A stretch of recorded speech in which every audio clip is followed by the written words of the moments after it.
Laisse-moi deviner, tu as envie de quitter ton travail pour te lancer en tant qu'indépendant. Et enfin être ton propre patron.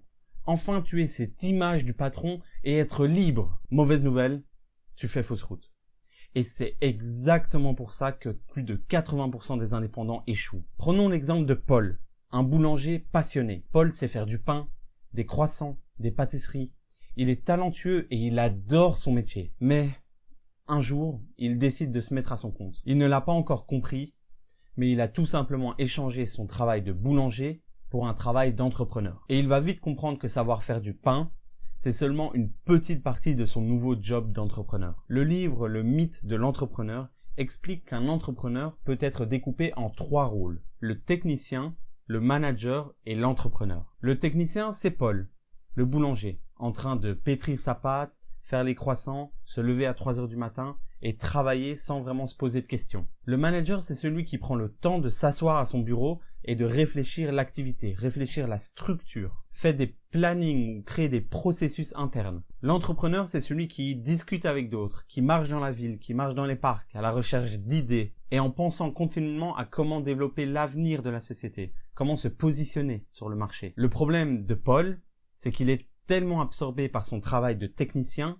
qu'il ne peut pas être manager et il ne peut pas être entrepreneur. Résultat, il travaille dur, voire très dur, mais son business stagne, voire décline. En Belgique, beaucoup d'indépendants vivent exactement la même chose. La complexité administrative, la paperasse, la fiscalité en rajoutent une couche en plus. Tout ça écrase tous les techniciens qui pensent que leur savoir-faire va suffire. Ils passent des soirées entières à comprendre des formulaires de cotisation sociale, de comprendre la TVA, à courir après leurs fournisseurs ou à courir après leurs clients qui ne leur payent pas. Et ainsi, leur rêve de liberté devient leur pire cauchemar.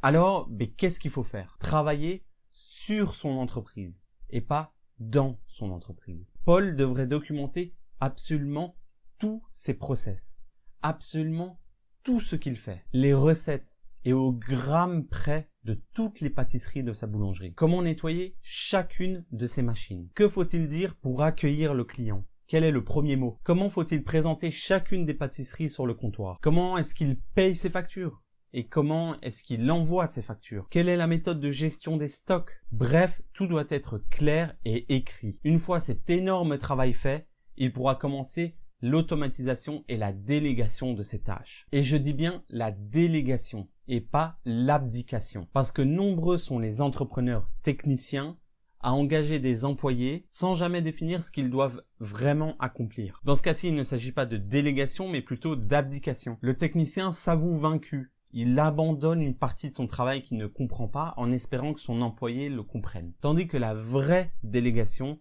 c'est donner des instructions précises, un cadre clair et des objectifs précis. Grâce à cet état d'esprit, petit à petit, Paul cesse d'être boulanger et commence à devenir manager, entrepreneur. Il commence à lever la tête, il voit l'avenir, il planifie et il structure son business. Et en Belgique, c'est exactement ça la différence entre un indépendant qui survit jusqu'à ce qu'il périsse et un indépendant qui vit et qui prospère. En résumé, si tu penses qu'être bon dans un domaine suffit à ouvrir une activité, tu te trompes. Sans structure, sans organisation et sans vision, ce n'est pas les concurrents qui vont le couler, mais plutôt la charge de travail. Si tu as aimé cette vidéo qui s'éloigne un peu du côté comptable pur, n'hésite pas à lâcher un commentaire et un pouce bleu.